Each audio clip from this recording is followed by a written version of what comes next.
Hello everyone. In today's What's Inside series, we're going to look at the battery pack of Arlo Essential Security Camera. This is part 3. The battery pack of the Arlo Essential Security Camera is made up of two 18650 type lithium-ion batteries connected in parallel configuration. The battery pack is made by Arlo, but the battery cells are from Samsung. This is the 4-wire battery connector for charging and discharging the battery. First, we start with removing the thin black wrapper on the top. Here's the model number. The testing setup contains the battery pack connected to the ZKE battery tester, which is controlled by the software provided by ZKE. The battery is charged to the full capacity of 5100 milliamp hour. It took almost 3 hours and 40 minutes. Now let's get to the most interesting part of this video, which is the discharge testing. In other words, capacity testing. The constant current discharge is set at 1.04 amps and the cutoff voltage is 2.75 volts.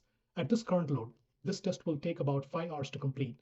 And here's the time-lapse video of the discharge. I was under the assumption that the test results would come in at 75% of the specified capacity, which is what I've seen mostly in other batteries. And to my surprise, the measured capacity is higher than what Arlo had promised in its specification.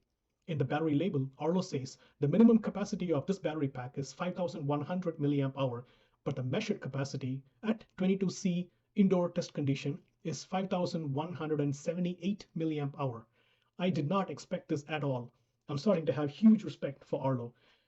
This battery is priced at $499 as of Jan 2023. If Danfoss decided to make a battery-based product, Samsung would be our first choice.